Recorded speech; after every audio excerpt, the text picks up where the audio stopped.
Wes Brisco, how you doing today? Man, I'm doing excellent, man. It's good to be here. Last time we spoke, you were talking about some initiatives you were starting in terms of businesses because you're big into the sea and the water. Speak to us about that. Yeah, man. Started my own clothing company, Naughty Life. Just been trying to diversify my profile. Try to expand a little bit more. But my main focus is still being you guys as Canadian heavyweight champion. That's right. Now let's talk about the state of professional wrestling. We've seen a lot of involvement with the AEW disrupting the professional wrestling market. Well, what are your thoughts on AEW thus far? Man, I was really, really surprised with the new product of AEW because I was at first I was wondering about their production. I was wondering because I've done TV for such a long time with TNA and WWE, and back when I was in the developmentals, and then of course with Ring Warriors, we were on Pop TV and a bunch of other places, Destination America and the WGN network.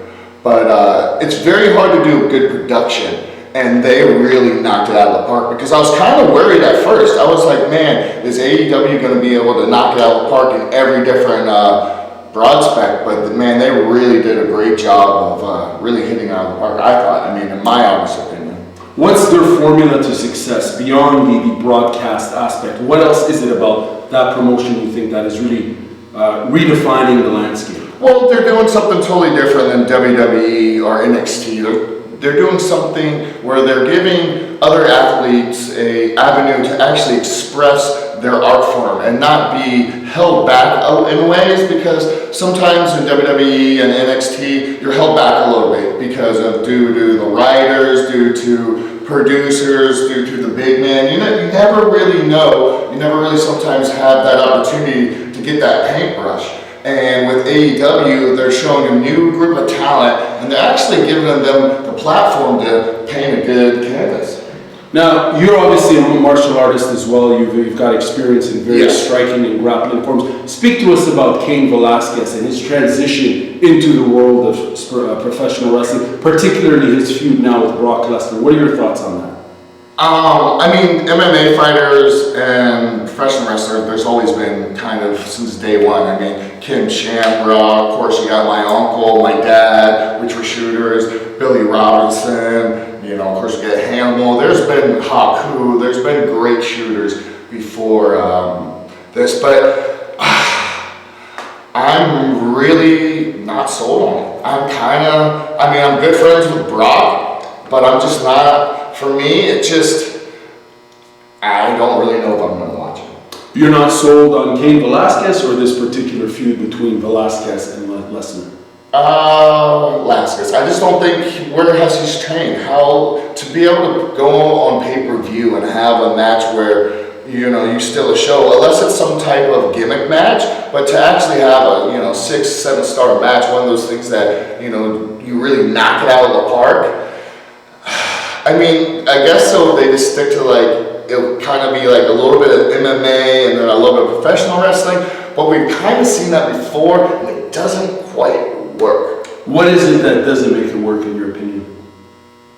Well, because I'm countering, because some people say there is a market for that sort of that sort of wrestling. This hybrid form of professional wrestling and mixed martial art. We're seeing it. It's if you look at Matt Riddle, right. Matt Riddle's great. I don't think he actually lost it, but he held the record for one of the fastest knockouts for UFC. What was it, Ultimate Fighter? I believe he was on. I believe it was Ultimate Fighter. He had the quickest knockout, and then of course he failed some drug tests, and then whatever. They all did. Yeah, whatever. But now he's killing in WWE. Yes. But okay, here's the thing: he's able to sell. Is Cain gonna sell? Is Cain gonna sell for Brock? Or do they still have some animosity together? Is there some heat? We don't know. So is it, because if there's two guys that are just going to go at it and they don't kind of sell and there is no kind of storytelling because they don't want to work with each other, then it's just going to be kind of crap. It's going to be a bunch of kicking and punching compared to when you look at someone like Riddle, where he'll go out there and tell a story. Right. He'll be involved. He'll actually sell and then set up the MMA moves in the right spots to make it all make sense.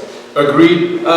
On that point, what advice, last question in regards to Velasquez, what key advice would you give him? If you were to give him advice, what would that be? Man, to be honest with you, good luck. I mean, you've already been in there with Brock, so you already know what an animal he is, and you guys have all seen him in WrestleMania and stuff like that. He does not care, and I think Kane's going to be into some treat because he's also stepping into Brock's world too, because the WWE is Brock's world. So it's not like they're kind of not an equal playing field. Brock is the big dog on that campus. Now, speak to us about WWE as a product, as a whole. Are you still watching the WWE? Negative. You are not? No. Why is that? It's too long. Too long of a promos. They don't let the guys actually. They're kind of too scripted for me. They're not authentic? They're not authentic. There is no passion. There is no. And you can tell when someone has passion and drive. You can tell by the look in their eyes. You can look in them when they zoom in that camera and there's no passion. There's no drive. There's no sparkle in the eye.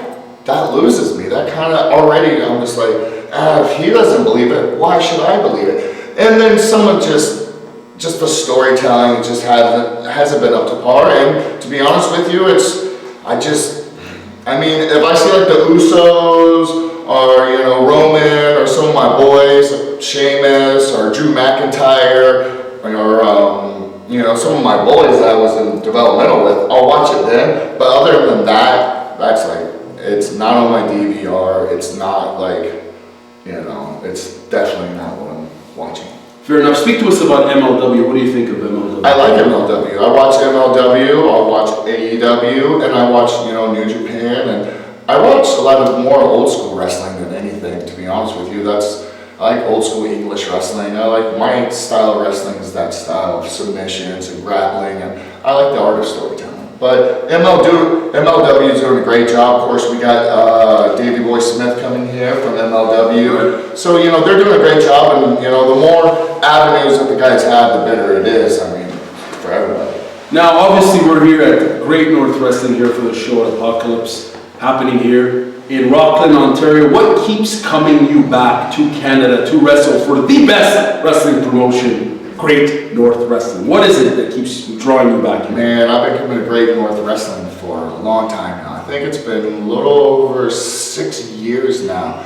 And for some reason, I just fell in love with the Canadian people, and they kind of fell in love with me, and I built this bond out here in Canada, which I would never ever thought that I would be able to build this bond out here. Of course, I was the first American to ever win the Canadian Heavyweight Championship, so that's something that still holds deep in my heart, and just the opportunities that were given to me out here from Hannibal, Great North Wrestling, it's just been a blessing. Now, you've done some boxing, you've done some wrestling, you've done the whole gamut, a variety of different combat and martial arts, so on and so forth. Speak to us about Tyson Fury and his quasi-transition into the world of professional wrestling. What are your thoughts on that? He's been doing a good job. He's actually been training a bunch, and we'll see. We'll see. I don't really follow it too much, so I can't really tell you. Fair enough. That's my honest opinion. What's going to happen tonight? You'll be facing Jeremy Prophet. What can we expect from you this evening? Man, this match has been a match that's been destined to happen. I mean, I have nothing but respect for the Prophet, and me and him are going to go out there and have one hell of a match, and we're going to leave it all on the line. So you guys better stay tuned and check out this match, because I guarantee you it's going to be a 6-star match or better. 6-star match. Wes Brisco, thank you very much for your time, sir.